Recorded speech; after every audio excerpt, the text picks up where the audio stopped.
wait. I have another problem with this. Okay, I understand this now. You have to make sure, everybody has to make sure that you are not on audio.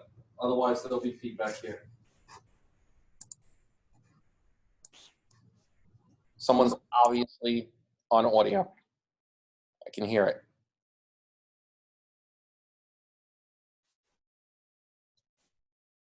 Okay, I think we're okay for now. All right. Anthea, you got, Anthea, they gave you the whatchamacallit? Virtual machine? You got it? Yes, I did. Thank you. It came in early this morning. Okay. I did not know you were online. You're gonna have to tell me next time so I'll have to turn on the audio. Okay then. Thank you. Sorry about that. Okay. Please share your screen. I'm gonna do that in a second. Figure out where the screen is. There we go. I'm gonna have to figure this out with these guys. Okay. All right, so now we're gonna do factor analysis. So I have no idea how the recording is gonna come out, but we'll give it a shot, see what happens, okay? So factor analysis. Zoom, there we go. Oops. All right. Now, factor analysis is similar to PCA, okay? It's similar to principal components. The only difference is that before, with principal component analysis, we were creating a function that looked like this, okay? Where the lambda is our loading, and we multiply by each individual variable with its appropriate loading to get some value in that principal component. And I might have PC1, PC2, PC3. It's what we just did, right? Factor analysis approaches the problem in a different way.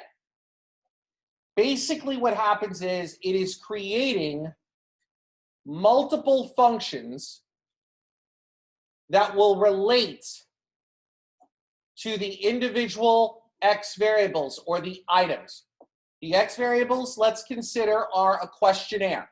You have a questionnaire, and each questionnaire, question 1, question 2, question 3, question 4, etc., records a response. What we're trying to do is we want to see if we create any number of these functions where we have some letter F times some beta, which will give us the X1, the best solution for X1, plus some error. This chart over here to the right is extremely important. Every single item, if I were to say we're going to have grades, correct? We're going to have a set of grades. You guys should get this. We did this. You have a set of grades, right? What do we know about the grades? What's one of the measures of centrality for those grades? Most obvious one. The mean or the median, but we'll take the mean in this case, okay? Now, so you have an average. Now, is that the only thing that you know about those grades? Or do you know something else? What else do you know? What's the most important thing in statistics? The variance. Standard deviation is related to the variance, so I'll take that too. The variance, right? So every single item has a variance, right? Has its own variance. What I'm trying to do is, if I have a unique function, oh, this is going to turn off. If I have a unique function here, this F is going to explain some of the variance of X1, right? I can create another variable and hopefully come up with something that will explain some of the variance in X1. This is an equation. This equation looks like what? Anybody remember from band 203 what that equation kind of looks like? Go ahead. It looks like y equals mx plus b. Which is also our, it's a linear one, but in statistics, we would have called that what? Simple linear regression, right? Beta times the variable plus some error, right? Now, when we were dealing with a regression equation, how did you know if a regression equation was actually good? What was one metric you would use? R squared or something else that like adjusts R squared? What's the difference between adjusted R squared and R squared? You better get this. You were in my statistics class, right? Okay, good. So nobody else has to answer. Really? Wow. Talk to the registrar now. What's the difference between adjusted R squared and R squared?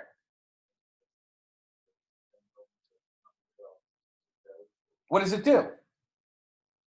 Other than adjust, what does it do?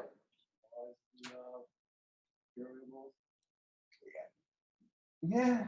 It penalizes you for adding another variable. That's what I want to hear. It penalizes you for adding more variables. Okay? So you want to move it up, but now, why do I need to adjust it? I'm going back to 203. I got to make sure you know this. Why do I need to adjust it? I don't just want to penalize it. What's the problem? Why do I got to do that? What happens to R squared as you add variables?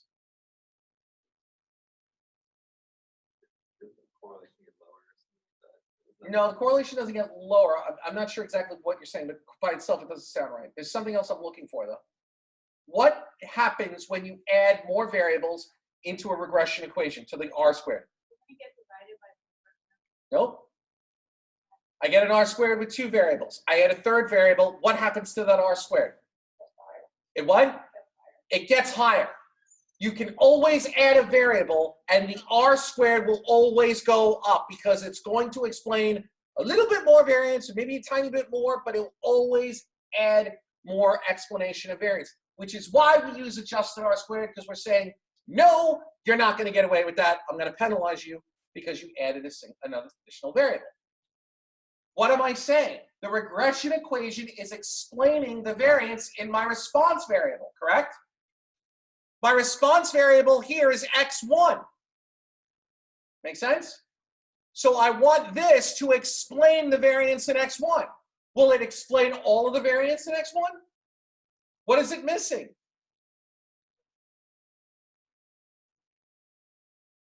If it doesn't explain all the variance, right, it means that we have some, what did you say? It has some error. So the error explains the other part of the unexplained variance by the model.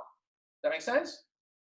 The factor analysis here basically says, I'm going to create a function that is trying to explain the variance of x1. Another one that's going to explain the variance of x2. Another one that's going to explain the variance of x3. Now, by default, so much fun. This is awesome.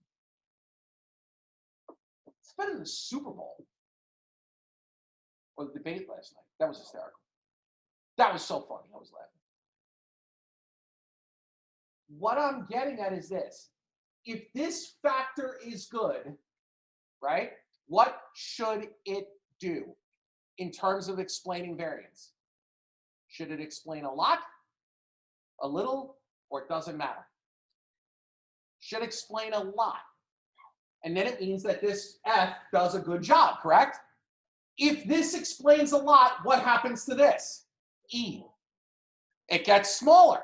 So these guys should be small. Yes? We're going back to this US, the rest data. Yeah. Yes. So for example, like assault explains 91%. So the Nope. small. We're not there yet. Not there yet, because we haven't created any factors yet. Okay? Have not created any factors yet. We'll get there. So here, notice these arrows. Why do I have the arrows going this way? Because this is going to explain x1. This is going to explain the remaining part of x1. That's why the arrows go in a different direction. Here, the arrows come from the variables to create a combined principal component based on the eigenvalues. So they're going at the problem in two different directions, and you will get somewhat of a different analysis. Not entirely different, okay? Not entirely different.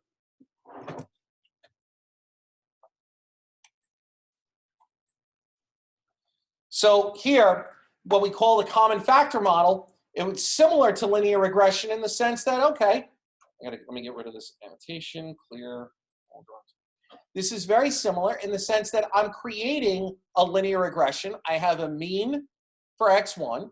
I have my lambdas and individual factors, because I may have multiple factors, okay, with some error explaining x1, okay? Now, do you need to know this part? No, not exactly. This is the inner workings of what's going on. But basically, I just showed you, what I showed you on the previous slide is what this is explaining in a little bit more math terms. This is how it looks like in matrix algebra. We have an X matrix, we have a mu matrix vector, we have a lambda matrix with our loadings again. We have our factors, the individual numbers that are going to be associated with it, plus some errors. Your linear regression that you guys learned how to do, underneath it is nothing more than a bunch of matrix algebra. And that's how they figure it out. It does all matrix algebra, matrix multiplication underneath and solving those problems. That's how that works. This is just what it is. Now, there are two types of factor analysis. There's exploratory factor analysis and confirmatory factor analysis.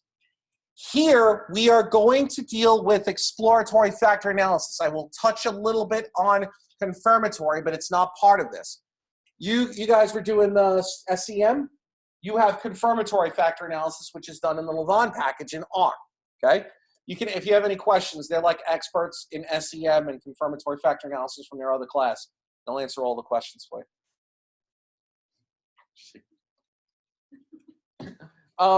Exploratory factor analysis is performed when you're looking to determine the number of factors that exist. I have 30 variables. I have no idea how they're going to separate in terms of factors. And I want to explore how many factors I can get. Okay? Does that make sense? I don't know. I don't know what factors there are. Confirmatory factor analysis is, I know there should be X number of factors. There should be 3. Should be 3. If you ask a questionnaire, you have a survey, sometimes the first item may say, how satisfied are you with the product? How satisfied are you with the parking lot? How satisfied were you with the service? How satisfied were you with the store? What are those 4 questions asking you about?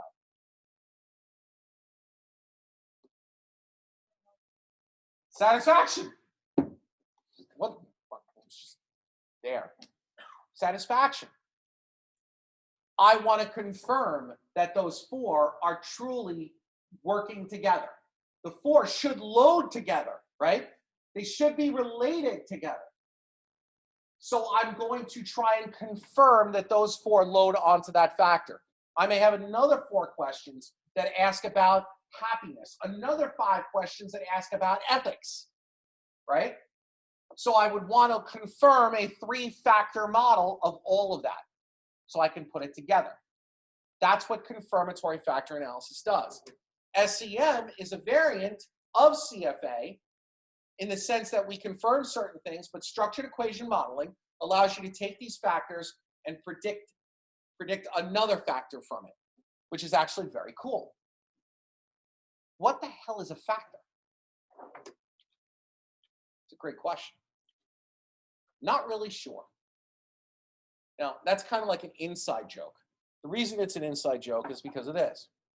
A factor is what we call a latent variable, or a latent construct, or a latent dimension. You will hear, if you go to, since nobody likes using my notes, they like Google better, because y'all think Google does a better job. I get it. I'm hurt, but I get it. Latent means unobserved. I don't see it. I'm not measuring it. What do you mean you're not measuring it? You're asking a questionnaire, right? Let's assume you have a lacrosse team. I'm just going to make this up. And you have certain dimensions like scores, assists, shots, all 3 of those things. We'll just take a random person. Okay, we'll try you. All three of those things might relate to what? Shots, goals, and assists.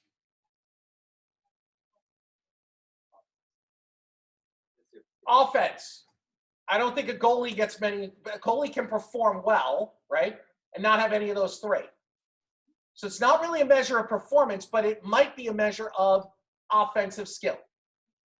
Did you directly observe the offensive skill? Did I ask offensive skill? No. I asked this, this, and this, which lead to an unobserved latent variable. Because your coach wants to know whether someone has offensive skill or not. By the way, if you talk to her, she's like, no, I ain't got no skills. I heard that the whole way in a parking lot. You're playing on a team, you got more skills than like many other people, so you're just gonna have to deal with it. You've got skills. Your coach, though, is basically saying, I want to know about offensive skills. Just because I know this, the human being aggregates that information and makes determinations based on the aggregate information, not just one piece of one item, right? Because if they did, they probably are not coaching. Does that make sense? That's why we're looking at latent variables, because the individual items are going to tell us about something when we aggregate them together. And that's what we want to know. So in this case, latent variables in the chart are represented by ovals. They are not observed directly. It means I'm not directly measuring this.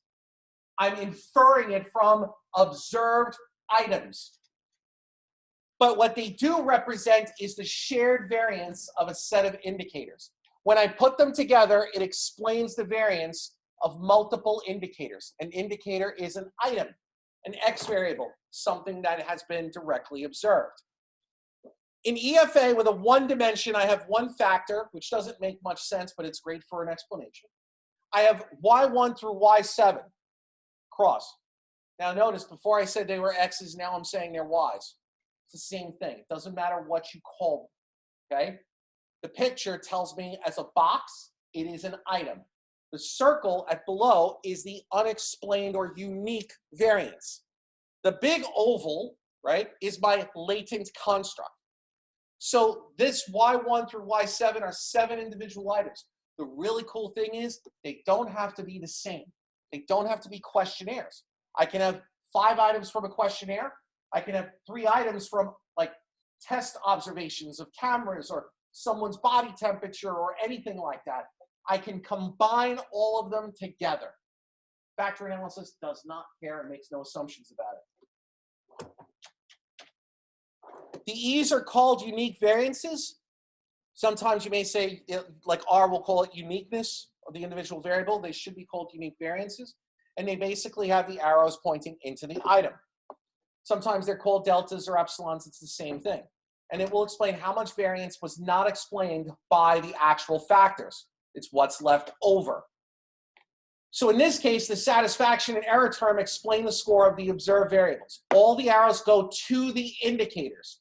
What will happen here is on the chart, you're going to actually write loadings that will occur here, here, here, here, here, here, here. And then you'll represent the unique variances here, here, here, here, here, here, and here. So what am I going to have? I'm going to end up with 7, 14 numbers all over the place. But they will each represent something. Now, it is possible that the unique variances are correlated with each other. Sometimes we introduce bias into the mix, where I have 2 questions, right? And the errors are related to each other.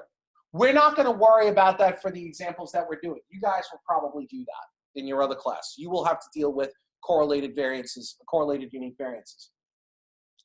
Now, the variance of the variable itself, so this factor itself is also going to have its own variance, okay? That variance is a variance of the overall, which we're going to consider psi. That's this Greek letter psi. Okay? There's a unique variance to the factor itself because it's going to range from something to something, no matter what it is. We're not so concerned with it, so don't worry too much about it. If I have two factors, where's the eraser? If I have two factors, I can find a correlation between the two factors.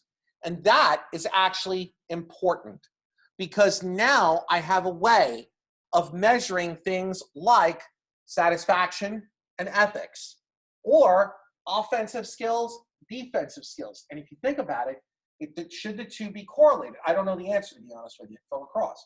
Maybe that's the case, maybe that's not, right? But you might see no correlation between the two. Or for some teams, you might see a correlation between the two. Now that's interesting. Does it indicate a more balanced team? Does it not? Does it indicate something else? In medical, you have correlation between these factors of certain characteristics of the patient, as well as certain characteristics of how the operations or the health operations are concerned. They deal with this all the time because I need to aggregate all of this information into something that we can operate on, that we can use, okay? And that's why that correlation becomes important. The difference in exploratory factor analysis here is when it conducts the analysis, you see all those dotted lines? Every single factor attempts to load on every item. Every one. So satisfaction tries to load on everything from Y1 through Y7 on the left, Y1 through Y5 on the right. They should have been actually different numbers. It should have been 8 through 13. So it tries to load on everything, but it doesn't. The dashed lines represent the fact that they didn't load. And if they don't load, it means my two-factor model is good.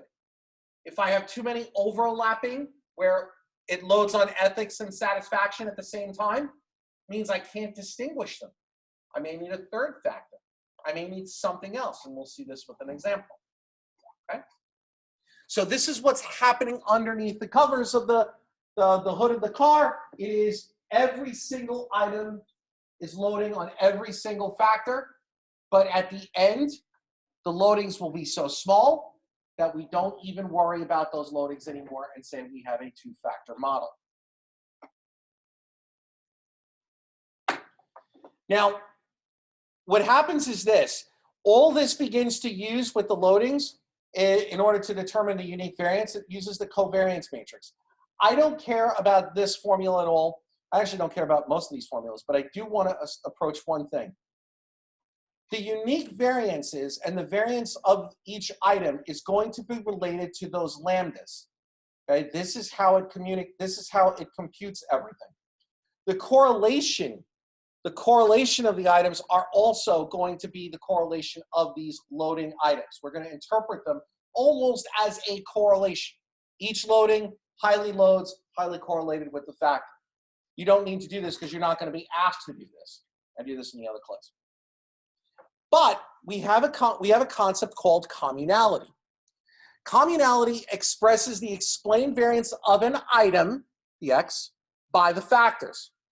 How much variance for a single item is explained by all of the factors, So here, you take a look at this for the interpretation. This is the loading squared for that particular item on the first factor. This is the loading squared for that particular item on the mth factor, so the second or third or fourth, whatever it is. That is going to equal this variance. Now, do you have to know how to do that? No, we can just look at the communality. Here's what the communality says. If we assume our model had 3 factors, this would mean that if we performed multiple regression of climate against the 3 common factors, so remember, here I may have 1 factor, 2 factors, 3 factors, and they're going towards climate, because this is what they do, we obtain an R squared of 0.795. It means that the 3 factors together explain 79% of the climate variance. I'm going to pause there for 1 second. Does that make sense? I have a 3-factor model. If it was a 2-factor model, it'd be the same thing, whatever it is, but you get a communality number. It means that your 3-factor model explains 79% of the variance of climate. Climate moves up and down, right? Some number. It's got a mean, it's got a variance, okay? And it means that those three factors explain 79% of the variance. Yeah. Correct. That's correct, because that'll be your 100%. Okay? So now the three factors explain 51% of housing. They explain 72% of health, etc. Does that make sense? Now, is that good or is it not good? Well, we looked at communality before, right? We looked at communality in PCA with the function that I wrote. You don't need it for this because the function does it for you. But what it begins to tell you is ultimately for the unique variances, depending on how you're looking at it, 50% is not bad. That's pretty good, right? It means that your factors are explaining over half of the variance. That's usually a number that we like. We like it above 50% because there's a lot of things that go on, and we don't really need to get into why. If we added up the communalities, 0.79, 0.5, 0.72, 0.51, 0.51, we get 3.057. If you divide it by 5, you get 0.61. Does that make sense? Which means that 61% of the variance is explained by the three factors. Think of back to my multiple regression. I wanted my R squared to explain as much of the variance in the dependent variable. What it means is that the three factors explain 61% of the variance of my model. And so that's pretty darn good. Okay, good. The factors that were used, let's say we have three factors for these.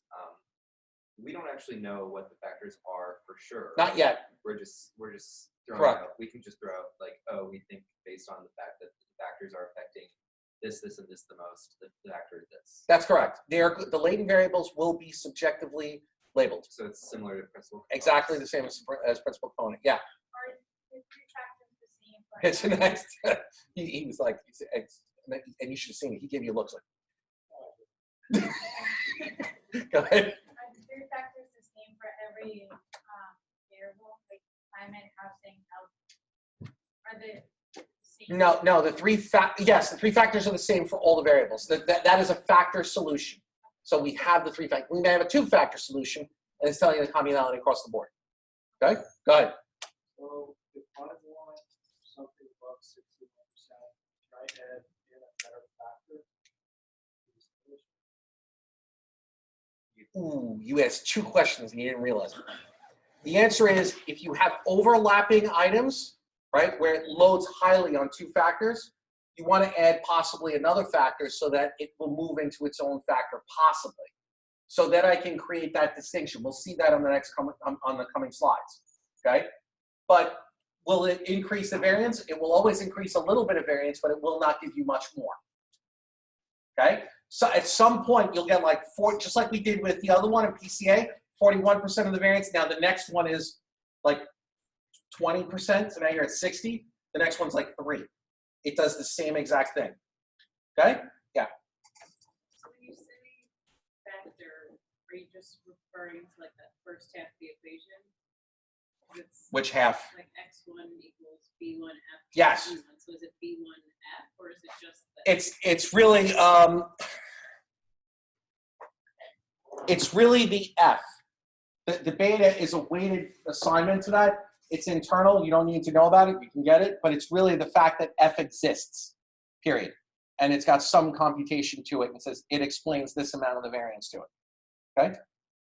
So when you refer to factors, would be something like temperature, wind, smog level, vegetables.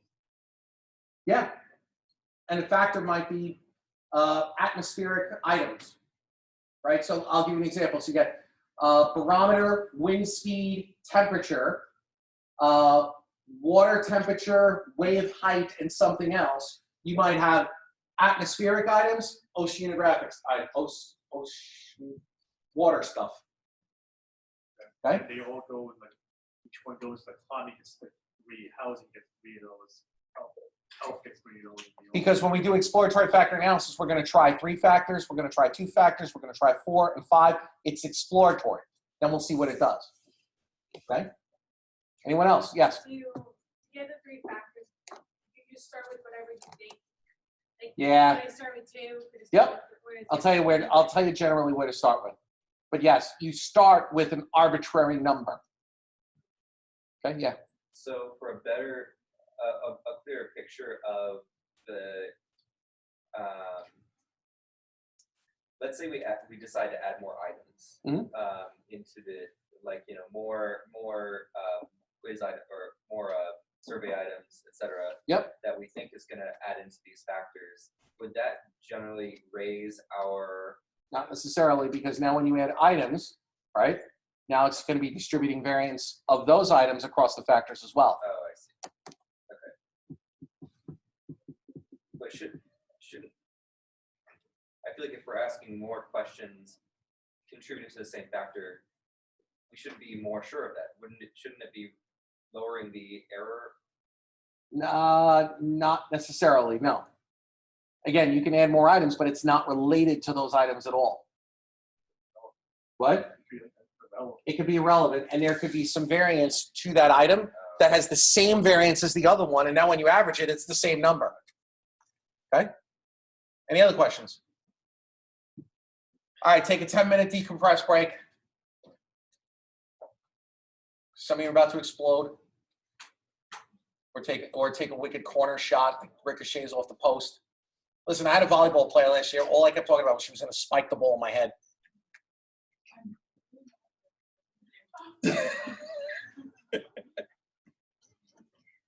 I'm sure you're better than 99% of the people who play or don't play, right?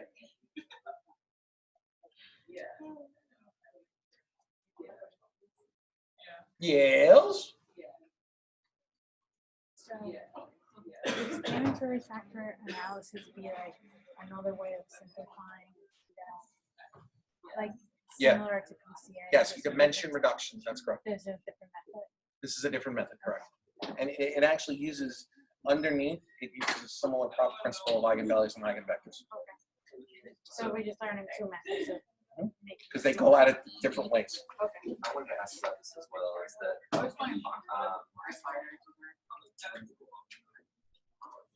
what are the important distinctions between using PCA, using EFA, or not EFA, but just factor analysis? So the factor analysis is you're basically going to disregard the smaller loadings, because like if these 3 load onto a factor, I don't need anything else. PCA, you keep everything because it's a linear combination of all of them to make PCA. But how do you define what do you want to use? Like, how do you look at the data and be like, okay, I want to use PCA and I want to use. Okay, so it depends on your assumption about the data. If I want to create a new observational number, PCA is great because I create all the loadings, I create a number. Factor analysis is going to tell me how they group together, and I would then create using only those 3, use that in some way for something else. There are different things that people use it for. In market research or marketing, what they do generally is they take their survey items and they do confirmatory factor analysis to prove that these items are related to each other. Then they'll go to the next step, which is structured equational modeling. Say, these 3 items deal with this latent factor. I want to predict this latent factor, which was an item set of these 3 items, okay? Which is something similar to if you took my band 250 class, you'll learn this canonical correlation. So I'm predicting this from this, but I got to do confirmatory factor analysis I first. see. So really, they're 2 different. They Lead into 2 different areas, correct? Where PCA can tell us about how variables are related to each other. It tells us, it creates a new number for an observation. So, A new set factor of analysis items. just tell you how you can group them together. How I can group it, and then I could use it for prediction by itself. Because these 3 items load onto this latent factor, and in structured equational modeling, which is like another thing, I can have these 3 items to this latent factor, and I can say this predicts this by how much. So we can start predicting values of. Can we predict other latent factors? That's what SEM does. So we're not even just predicting answers to You're just items. finding the middle. Correct. With factor analysis, you're just finding the middle, so you can later on predict something. I can You're predict just another finding the latent common variable. ground. So that's important. Well, now, so we are analyzing. I understand. Okay, Caitlin. Katie. I had it. It was like My five. name is Caitlin, but yeah. So we were like thinking of using this data set, and we wanted to get your thoughts before we start. Old setting. So basically, it's like police fatalities, and it has information based on race, gender, how many in their state.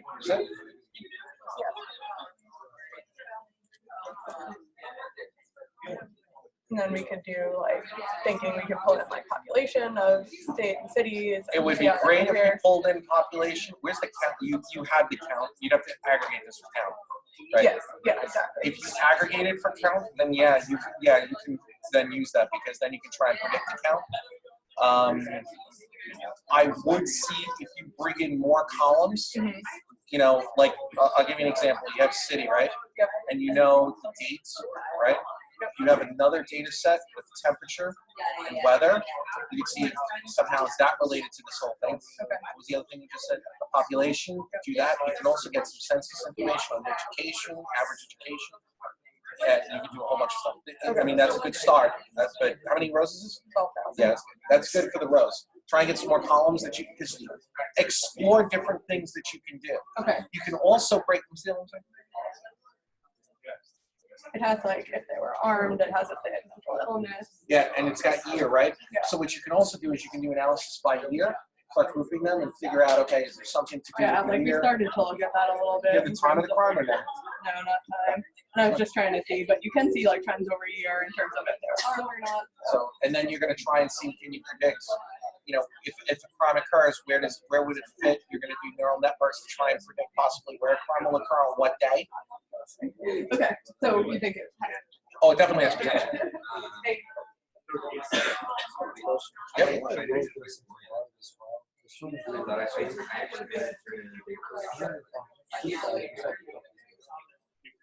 Right now it's good. Save target as. Yeah, that's a browser thing. That's not an R thing. But downloads okay? Nope. Don't tell me where. Yeah, got it. I'm going to change this name to forest fires. Yeah, it would do it automatically because of this. Okay. Save it. Now you go into RStudio. Now you can go into import data set. Text. And then IT270. And you should see the forest fires. Yeah, that's what my original One of these is a CSV file. So I did this in Solver. First one. Did you just to- see how I did well, that? It's just Well, I says did Excel it in comment Solver loaded. just to confirm that I was. Just take this one. And And now it's going to import it. It looks good. You click import, like just and you are done. Now it's working. It's okay. I changed to Excel file. Yeah, you don't have to, but it's fine. So box plot forest fires, that's not working. Yes, because you're not going to do forest fires. You need to do forest fires, $, one of the particular fields like FFNC, You only do it for one at a time. You're lying. I did. I actually. Okay, so are there any I really don't lie. are there any issues or concerns with the data you want me to put? You don't need the box plot, just tell me, you know, if the box plot was important, say, you know, there's a real problem with this data, you could show me that box plot. Okay? Yep. You want to, part of this is learning how to tell, like, the executive or someone what's important and what's not. Here's an example. If you found nothing, why would you give them the charts? Anyway. Good. Yeah. Right? And, you know, just say, this was important. No other columns had anything of any importance. And if they did, like NAs, a box plot wouldn't tell me that, But then solve right? So Yeah. that's it. Would I be able to send it tomorrow? Remind me to talk about the homework again. So The answer is I can tell when everybody needs to submit a plan. Remember, it's two-variable approach. The answer is only going to be on one.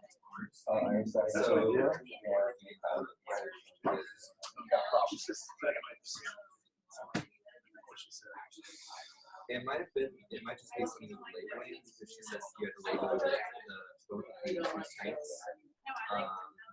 And then when I wrote this down, I was like, oh, it's not clear which one is like the actual value.